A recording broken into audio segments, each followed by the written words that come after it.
GeM TV நேயர்களுக்கு அன்பு வணக்கங்களை கூறிக்கொண்டு விநாயகப் பெருமானை வணங்கி இன்றைய 12 ராசிகளுக்கான பலன்களை காணலாம். இன்று 12/6/2025 வைகாசி மாதம் 29ஆம் நாள் விஸ்வாவசு வருடம் வியாழக்கிழமை அற்புதமான நல்ல நாள் குருவாரம். இன்றைய சூரிய உதயம் காலை 5:42 சூரிய அஸ்தமனம் மாலை 6:35 இன்றைய ஆதிக்க கிரகம் குரு பகவான். இன்று நாம் வழிபட வேண்டிய தெய்வம் வியாழக்கிழமைகள் தோறும் தட்சிணாமூர்த்தி பகவானை வழிபட வேண்டும். தட்சிணாமூர்த்திக்கு தனி சன்னதியே இருக்கும். பல ஆலயங்களிலே தட்சிணாமூர்த்தி தனி சன்னதியிலே இருப்பார். இங்கு சென்று நம்முடைய பிரார்த்தனைகளை வைக்க நமக்கு ஞானம் கைகூடும். ஞானம் எவன் ஒருவனுக்கு வருகின்றதோ அவன் வாழ்க்கையிலே பெரும் வெற்றி பெறுவான். ஆகவே இறைவனிடத்திலே நாம் நல்ல ஞானத்தை கொடு எனதான் கேட்க வேண்டும். ஞானம் வந்துவிட்டால் ஞானத்தோடு சேர்ந்து அனைத்தும் வந்துவிடும். ஞானம் இருப்பவனுக்கு இந்த ஞானம் கைகூடும். ஆகவே குரு பகவானை இன்றைய நாளிலே தட்சிணாமூர்த்தியை வழிபாடு செய்ய வேண்டும். இன்றைய நல்ல நேரம் காலை 10:30 மணி முதல் 11:30 மணி வரை, மாலை 6:30 மணி முதல் இரவு 7:30 மணி வரை. இன்றைய ராகு காலம் மதியம் 1:30 மணி முதல் மதியம் 3 மணி வரை. யமகண்டம் காலை 6 மணி முதல் 7:30 மணி வரை. குளிகை நேரம் காலை 9 மணி முதல் காலை 10:30 மணி வரை. இன்றைய சுபகோரை சூரியகோரை நேரம் காலை 8 மணி முதல் 9 மணி வரை. இன்றைய நட்சத்திரம் இன்று இரவு 10:33 வரை மூலம், அதன் பிறகு பூராட நட்சத்திரம் வருகின்றது. இன்றைய திதி இன்று மதியம் 2:56 வரை தேய்பிறை பிரதமை, அதன் பின்பு த்விதியை வருகின்றது. ஆகவே புதிதாக ஏதேனும் விஷயத்திற்காக உங்களுடைய முயற்சிகளை துவங்குவதாக இருந்தால் மதியம் 3 மணி 4 மணிக்கு மேலாக அந்த முயற்சிகளை தொடங்குங்கள். பிரதமையிலே செய்ய வேண்டாம்.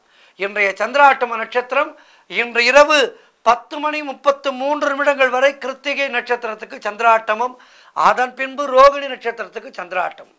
தொடர்ந்து நாம் காண இருப்பது மேஷம் முதல் மீனம் வரை உள்ள 12 ராசியினருக்கான இன்றைய பலன்களை.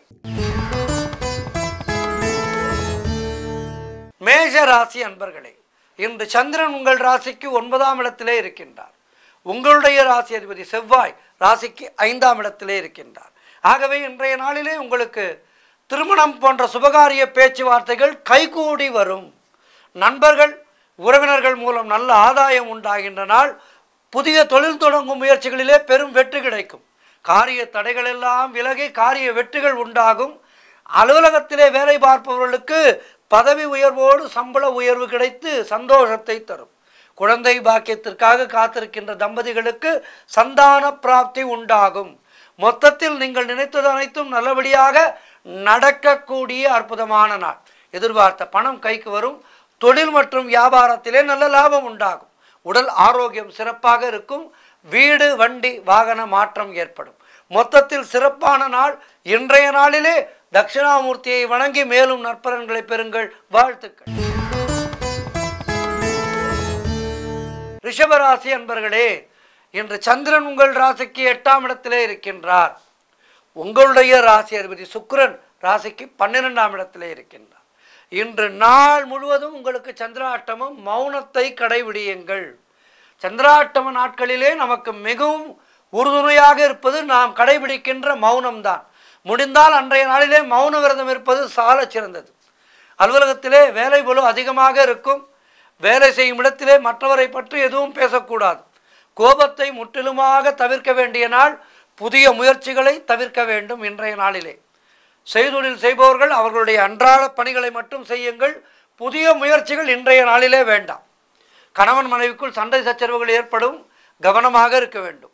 கூட்டு தொழில் செய்பவர்களுக்கு அதிலே மிகுந்த எச்சரிக்கையோடு இருக்க வேண்டிய நாள். உடல் ஆரோக்கியத்திலே கவனமாக இருக்க வேண்டும். இவற்றுக்கெல்லாம் என்ன செய்ய வேண்டும்? குலதெய்வ வழிபாடு செய்ய வேண்டும். குலதெய்வ வழிபாடு செய்தால் சந்திராட்டம பாதிப்புகளிலிருந்து மீண்டு வந்து விடலாம். ஆகவே கவனமாக இருங்கள். வேலை மாற்றம் ஒரு சிலருக்கு உண்டாகும். ராமநாமத்தை சொல்லிக்கொண்டே இருங்கள். மனதை அமைதியாக வைத்துக் கொள்ளுங்கள். இன்றைய நாளிலே குரு தட்சிணாமூர்த்தியை வணங்குங்கள். வாழ்த்துக்கள். மிதுன ராசி அன்பர்களே, இன்று சந்திரன் உங்கள் ராசிக்கு 7ஆம் இடத்திலே, உங்களுடைய ராசி அதிபதி புதன் ராசியிலேயே இருக்கின்றார். ஆகவே இன்றைய நாளிலே புதிய தொழில் தொடங்கும் முயற்சிகள் எல்லாம் பெரும் வெற்றியை பெறும். சுபகாரியங்கள் நடைபெறக்கூடிய நல்ல நாள். கணவன் மனைவிக்குள் இருந்து வந்த பிரச்சனைகள் எல்லாம் சரியாகும். ஒரு நல்ல அந்யோன்யம் ஏற்படும். நண்பர்கள் மூலம் அனுகூலம் உண்டாகும். மனம் உற்சாகமாக காணப்படக்கூடிய நல்ல நாள். வீடு வண்டி வாகன யோகம் உண்டாகும். செய்கின்ற செயலிலே பெயரும் புகழும் கிடைக்கும். அலுவலகத்திலே சம்பள உயர்வு, பதவி உயர்வு போன்றவை கிடைக்கும். சுபகாரியங்கள் நடைபெறக்கூடிய நல்ல நாள். புதிய வேலை வாய்ப்புகள் உண்டாகும். தொழிலிலே நல்ல லாபங்கள் கிடைக்கும். திருமண பேச்சுவார்த்தைகள் இனிதே முடியும். மனக்குழப்பங்கள் எல்லாம் தீர்ந்து மனதிலே தெளிவு உண்டாகின்ற நாள். எதிலும் வெற்றி உண்டாகின்ற நாள். இன்றைய நாளிலே குரு தட்சிணாமூர்த்தியை வணங்குங்கள். மேலும் வெற்றிகளை பெறுங்கள். வாழ்த்துக்கள். கடகராசி அன்பர்களே, இன்று சந்திரன் உங்கள் ராசிக்கு 6ஆம் இடத்திலே இருக்கின்றார். ஆகவே இன்றைய நாளிலே உங்களுக்கு தேவையில்லாத செலவுகள் ஏற்படும். ஆகவே கவனமாக இருக்க வேண்டும். உத்தியோகத்திலே இருப்பவர்கள் பணியிலே கூடுதல் கவனம் செலுத்த வேண்டிய நாள். தொழில் மற்றும் வியாபாரத்திற்காக புதிய முதலீடுகளை, புதிய முயற்சிகளை தவிர்க்க வேண்டும். புதிதாக கடன் வாங்காதீர்கள். அடைக்க முடியாத சூழ்நிலை ஏற்படும். திருமணம் போன்ற சுபகாரிய பேச்சுவார்த்தைகள் இன்றைய நாளிலே சற்று தள்ளி போகும். உடல் உழைப்பு அதிகமாக இருக்கும். வருமானம் குறைவாக இருக்கும். நண்பர்கள் உறவினர்கள் மூலம் அனுகூலம் உண்டாகும். குடும்பத்திலே கணவன் மனைவிக்குள் சண்டை சச்சரவுகள் ஏற்பட்டு விலகும். வீடு வண்டி சம்பந்தமான விரய செலவுகள் ஏற்படலாம். கூட்டு தொழில் செய்பவர்களுக்கு மன வருத்தங்கள் உண்டாகலாம். குலதெய்வ வழிபாடு மன அமைதியை தரும். காரிய தடைகள் ஏற்பட்டு விலகும். ஆகவே இன்றைய நாளிலே மிக மிக கவனமாக இருக்க வேண்டிய நாள். குரு தட்சிணாமூர்த்தியை வணங்குங்கள். வாழ்த்துக்கள். சிம்ம ராசி அன்பர்களே, இன்று சந்திரன் உங்கள் ராசிக்கு 5ஆம் இடத்திலே இருக்கின்றார். உங்களுடைய ராசி அதிபதி சூரியன் ராசிக்கு 10ஆம் இடத்திலே இருக்கின்றார்.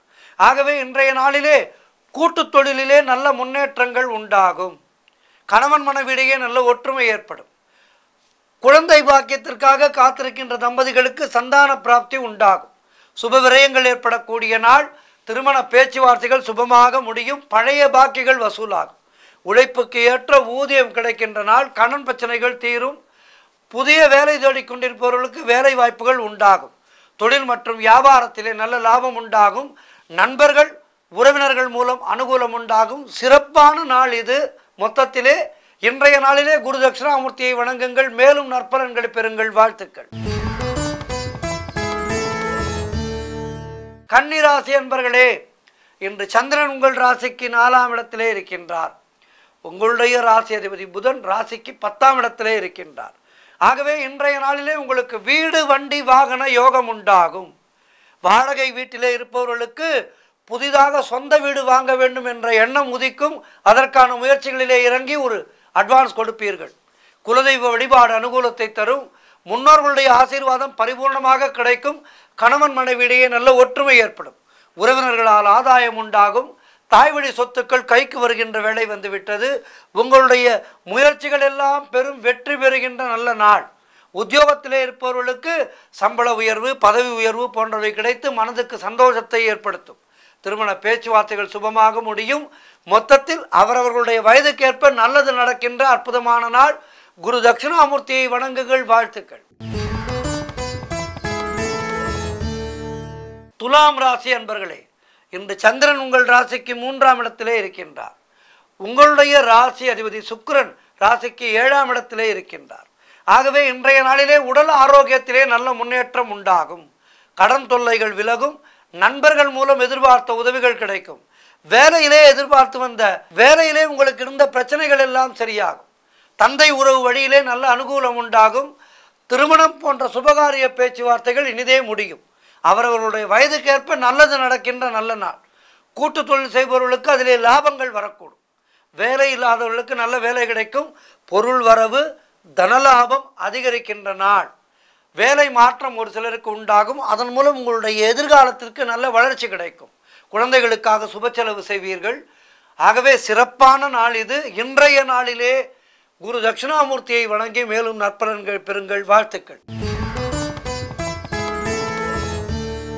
விருச்சிக ராசி அன்பர்களே, இன்று சந்திரன் உங்கள் ராசிக்கு 2ஆம் இடத்திலே இருக்கின்றார்.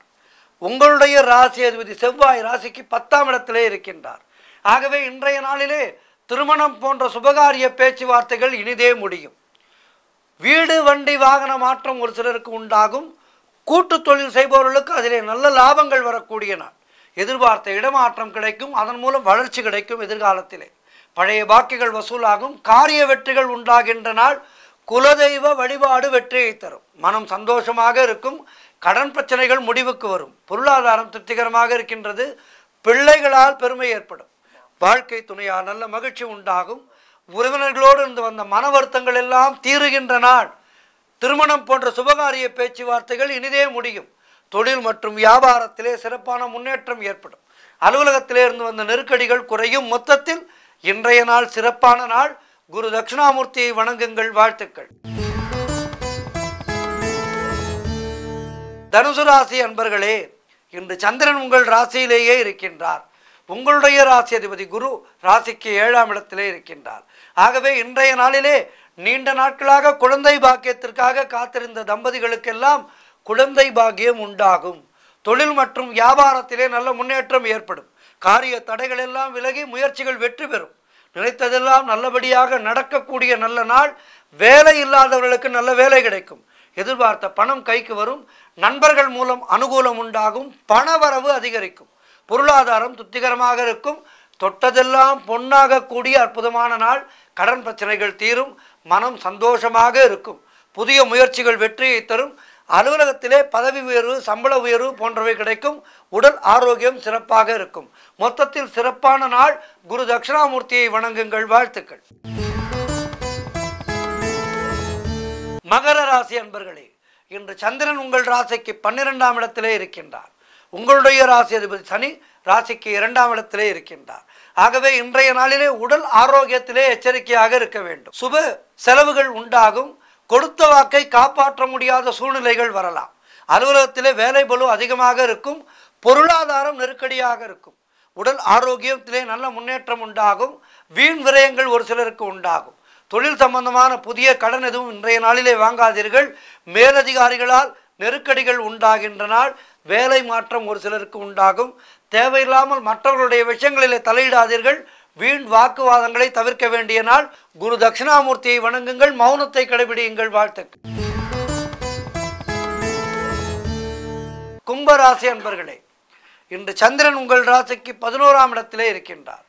உங்களுடைய ராசி அதிபதி சனி ராசியிலேயே இருக்கின்றார். ஆகவே இன்றைய நாளிலே தொழிலிலே நல்ல முன்னேற்றம் உண்டாகும். உழைப்புக்கு ஏற்ற ஊதியம் கிடைக்கும். கடன் பிரச்சனைகள் தீரும்.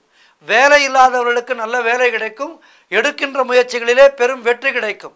எதிர்பார்த்த விஷயங்கள் எல்லாம் நல்லபடியாக நடக்கும். காரிய தடைகள் விலகும். உடல் ஆரோக்கியத்திலே நல்ல முன்னேற்றம் உண்டாகும். வீடு வண்டி வாகன மாற்றம் ஏற்படும். குழந்தைகளால் பெருமை ஏற்படும். நண்பர்கள் மூலம் அனுகூலம் உண்டாகின்ற நாள். பொருளாதாரத்திலே பெரும் வளர்ச்சி உண்டாகும். குடும்ப ஒற்றுமை சந்தோஷத்தை தரும். மொத்தத்தில் இன்றைய நாள் சிறப்பான நாள். குரு தட்சிணாமூர்த்தியை வணங்குங்கள். வாழ்த்துக்கள். இறுதியாக மீனராசி அன்பர்களே, இன்று சந்திரன் உங்கள் ராசிக்கு 10ஆம் இடத்திலே இருக்கின்றார். உங்களுடைய ராசி அதிபதி குரு ராசிக்கு 4ஆம் இடத்திலே இருக்கின்றார். ஆகவே இன்றைய நாளிலே பொருளாதாரம் திருப்திகரமாக இருக்கும். உடல் ஆரோக்கியம் நன்றாக இருக்கும். காரிய அனுகூலம் உண்டாகும். உத்தியோக வகையிலே நல்ல மாற்றம் உண்டாகும். தொழிலிலே நல்ல முன்னேற்றம் உண்டாகும். திருமணம் போன்ற சுபகாரிய பேச்சுவார்த்தைகள் இனிதே முடியும். உடல் ஆரோக்கியம் சிறப்பாக இருக்கும். வீடு கட்டுவதற்கான முயற்சிகளிலே பெரும் வெற்றி கிடைக்கும். மனக்குழப்பங்கள் தீர்ந்து மனதிலே தெளிவுகள் பிறக்கும். கடன் தொல்லைகள் விலகும். தாய் வழி சொந்தங்களின் உதவிகள் எல்லாம் கிடைக்கும். பொருளாதாரத்திலே வளர்ச்சி உண்டாகும். மொத்தத்தில் இன்றைய நாள் அற்புதமான நாளாக இருக்கின்றது. மேலும் வெற்றிகளை பெறுவதற்கு என்ன செய்ய வேண்டும்? குரு தட்சிணாமூர்த்தியை வணங்க வேண்டும். வாழ்த்துக்கள். 12 ராசியினருக்கும் இன்றைய நாளிலே குருவருளும் திருவருளும் கிடைக்க பிரார்த்திக்கின்றேன். அனைவரும் இன்றைய நாளிலே குரு தட்சிணாமூர்த்தியை வணங்குங்கள். சித்தர் பெருமக்களை வணங்குங்கள். நல்லருள் பெறுவீர்கள். வாழ்த்துக்கள். நன்றி. வணக்கம். இன்றைய ஆன்மீக தகவல். நம்முடைய தமிழகம் என்பது அற்புதமான ஆலயங்கள் உரைகின்ற ஆன்மீக பூமி. தமிழ்நாடு முழுவதும் எத்தனையோ ஆலயங்கள் இருக்கின்றது. அதில் இன்றைக்கு நாம் அற்புதமான ஒரு ஆலயத்தை பற்றித்தான் இந்த ஆன்மீக தகவலிலே பார்க்க இருக்கின்றோம். நினைத்ததை நினைத்த வண்ணம் முடித்து கொடுக்கின்ற அற்புதமான ஆலயம் முத்துமாரியம்மன் ஆலயம். இந்த முத்துமாரியம்மன் ஆலயம் எங்கே இருக்கின்றது என்றால், சிவகங்கை மாவட்டத்திலே காரைக்குடியிலே மீனாட்சிபுரம் என்ற இடத்திலே இருக்கின்றது. இந்த அற்புதமான இந்த முத்துமாரியம்மன் கோவில், இந்த கோவிலிலே வருடா வருடம் நடைபெறுகின்ற திருவிழாவிலே கூடுகின்ற கூட்டமானது மதுரை சித்திரை திருவிழாவில் கூட பார்த்திருக்க முடியாது. மதுரை என்பது பெரிய ஊர். அந்த பெரிய ஊரிலே நடைபெறுகின்ற திருவிழாவுக்கு, சித்திரை திருவிழாவுக்கு கூடுகின்ற கூட்டத்தை போல அதி அற்புதமான ஒரு கூட்டம் இந்த ஆலயத்திலே நடைபெறுகின்ற விழாவுக்கு வருகின்றது. லட்சக்கணக்கிலே பால்குடங்கள் காலையிலே விழா ஆரம்பித்து இரவு 1 மணி வரை நடக்கின்றது.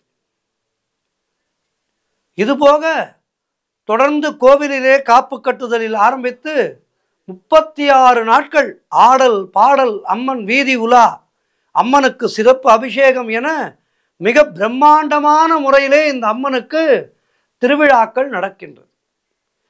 குறிப்பிட்ட பால்குட திருவிழா என்பது இங்கு மிக பிரம்மாண்டமாக நடக்கின்றது. இந்த அம்மனை இவ்வளவு சிறப்பாக நாம் வழிபடுவதற்கு முக்கியமான காரணம், மற்ற கோவில்களுக்கு உள்ள வரலாறு போல பல்லாயிரம் ஆண்டுகளுக்கு முன் நடந்த வரலாறு அல்ல. இந்த ஆலயத்திலே பல வருடங்கள், அதாவது இந்த நூற்றாண்டிலே நடைபெற்ற ஒரு அற்புதமான விஷயம்தான். 1960 இந்த ஆலயம் உருவானது.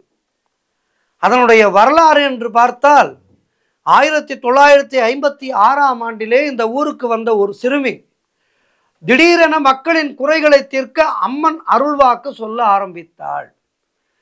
இதை சில நாத்திகவாதிகள் எதிர்த்தனர். இந்த சிறுமிக்கு சின்னம்மை நோய் ஏற்பட்டது. இருந்தாலும் அந்த சிறுமி அருள்வாக்கு சொல்வதை நிறுத்தவில்லை. திடீரென சின்னம்மை நோய் என்பது பெரியம்மை நோயாக மாறியது. அந்த காலத்திலே அம்மை நோய் என்பது ஒரு மிகப்பெரிய உயிர்கொல்லி நோயாக பார்க்கப்பட்டது. மருந்துகள் இல்லை. அப்படிப்பட்ட நிலையிலும் கூட அந்த சிறுமியாகப்பட்டவள் அருள்வாக்கு சொல்வதை நிறுத்தவில்லை. அந்த சிறுமிக்கு பெரியம்மை நோய் மிக பெரிய அளவிலே தாக்கி இறக்கின்ற தருவாயிலே அவரை கேலி செய்த ஒரு நபர் மிகுந்த கஷ்டத்தோடு வந்தார். தீராத நோயுடன் வந்த அந்த நபரிடம் சிறுமி சொன்னாள், உன் வீட்டின் கிணற்றடியிலே வடமேற்கிலே ஒரு தக்காளி செடி உள்ளது, அதிலே ஒரு தக்காளி பழத்தை எனக்கு கொண்டு வந்து தா என சொன்னாள். வந்தவருக்கு ஒன்றும் புரியவில்லை. என் வீட்டில் தக்காளி செடியே இல்லையே என்று சொன்னார். நான் சொன்ன இடத்திலே சென்று பார், அங்கு இருக்கின்றது என்றாள் அந்த சிறுமி. உடனே அந்த நபர் வீட்டுக்கு விரைந்து ஓடி சென்று பார்த்தபோது கண்ணுக்கே தெரியாத அளவுக்கு ஒரு சிறிய தக்காளி செடி முளைத்திருந்தது. அதிலே ஒரு தக்காளி பழமும் இருந்தது. அந்த நபருக்கு மிகுந்த ஆச்சரியம். பழத்தை எடுத்துக்கொண்டு சிறுமியிடம் சென்று கொடுத்தார். அந்த நபருக்கு ஓரிரு நாட்களிலே அவருக்கு இருந்த நோய் முற்றிலும் குணமானது. அந்த சிறுமிக்கு பெரியம்மை முற்றியது. இறக்கும் தருவாயிலே ஊர் மக்களை அழைத்த அந்த சிறுமி, நான் செல்ல வேண்டிய நேரம் வந்துவிட்டது, நான் மறைந்த பிறகு இந்த இடத்திலே அம்மனுக்கு ஒரு புது ஆலயம் எழுப்புங்கள், உங்களது அனைத்து பிரச்சனைகளிலிருந்தும் நான் இங்கேயே இருந்து உங்களை அனைவரையும் காப்பேன் என வாக்கு கொடுத்தாள் அந்த சிறுமி. அதன்படியே இந்த கோவிலானது எழுப்பப்பட்டது. இந்த ஊரிலே மிக சக்தி வாய்ந்த அம்மனாக இந்த அம்மன் இருக்கின்றார். வருடத்திலே பல நாட்கள் இந்த அம்மனுக்கு குளிர்ச்சி சார்ந்த அபிஷேகங்களே நடைபெறுவதால் இந்த அம்மனுக்கு சீதளாதேவி என்ற பெயரும் உண்டு. இந்த அம்மனை பற்றி பலர் பலவிதமாக அடுக்கடுக்காக தங்களுடைய அனுபவங்களை சொன்னாலும் நாம் நேரிலே சென்று பார்த்தால் அந்த சக்தியை உணர முடியும். நம்பிக்கையோடு வழிபடுபவர்களுக்கு நல்ல வழியை ஏற்படுத்தி கொடுக்கின்றாள் என்பதை இங்கு வருகின்ற கட்டுக்கடங்காத கூட்டத்தை வைத்தே நாம் உணர்ந்து கொள்ள முடியும். அம்மை நோய் வந்து அந்த சிறுமி காலகதி அடைந்த காரணத்தினாலோ என்னவோ இந்த அம்மனுக்கு முத்துமாரியம்மன் என்றே பெயர். முத்து கொடுத்திடுவா பின்னவளே முத்தை எடுத்திடுவா, நல்ல உள்ளங்கொண்ட நாயகி அவளை இந்த காரைக்குடியில் காண்போமே. அற்புதமான ஆலயம். இந்த முத்துமாரி அம்மனுக்கு என 108 போற்றிகள் உண்டு. இந்த அம்மனை இல்லத்திலே அமர்ந்தவாறே நாம் நினைத்து கொண்டு ஓம் அம்பிகையே போற்றி, ஏகாந்த முத்துமாரியே போற்றி, ஆதார சக்தியே போற்றி, அனுக்கிரக மாரியே போற்றி, அல்லல் அறுப்பவளே போற்றி, அங்குசப்பாசம் ஏந்தியவளே போற்றி என்றெல்லாம் இவளுடைய இந்த 108 போற்றிகளை சொல்லி நாம் வணங்கினால் நமக்கு எல்லா விதமான நலங்களையும் வளங்களையும் இந்த முத்துமாரியம்மன் நமக்கு தருவாள் என்பதிலே எந்த விதமான ஐயமும் இல்லை. தாய் என்பவள் தயை மிகுந்தவள். ஒரு தாய்க்குத்தான் தன்னுடைய குழந்தைகளை அவர்கள் மேல் பாசத்தோடும் பரிவோடும் இருந்து பார்த்து கொள்ள முடியும். அப்படி இந்த காரைக்குடி முத்துமாரியம்மன் தாயானவள் தன்னை நாடி வருகின்ற பக்தர்களுக்கெல்லாம் எந்த விதமான தீங்கும் ஏற்படாத வண்ணம் தன்னுடைய அருட்பார்வையினாலே நம்மை காத்து வருகின்றார். ஆகவே இந்த முத்துமாரியம்மனை இப்பொழுது இன்னும் ஓரிரு மாதங்களிலே வைகாசி கடைசியிலே இருக்கின்றோம். வைகாசி முடிந்து ஆணி முடிந்தால் ஆடி மாதம் பிறக்க இருக்கின்றது. ஆடி மாதம் என்பது அம்மனுக்கு உகந்த மாதம். ஆகவே இந்த ஆடி மாதத்திலே 30 நாட்களிலேயும் இந்த முத்துமாரியம்மனை அனுதினமும் நினைத்து வணங்கினால் நமக்கு எல்லா விதமான செல்வங்களையும் வளங்களையும் இந்த முத்துமாரியம்மன் அருள்வாள் என்பது நிச்சயம்.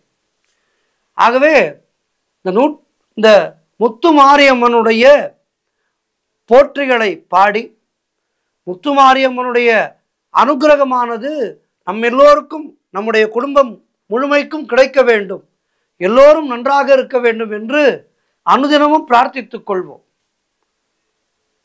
தமிழகத்திலே இப்படி ஆங்காங்கே இருக்கின்ற அருமையான கோவில்களை நேரம் கிடைக்கும் போதெல்லாம் போய் தரிசனம் செய்ய வேண்டும். அப்படி தரிசனம் செய்வோருக்கு வாழ்க்கையிலே எல்லா விதமான வளங்களும் நலங்களும் சேரும் என்பது ஐதீகம். எனவே இன்றைக்கு இந்த ஆன்மீக தகவலிலே இந்த காரைக்குடி மீனாட்சிபுரத்திலே இருக்கின்ற முத்துமாரியம்மனை பற்றி சிந்தித்தோம்.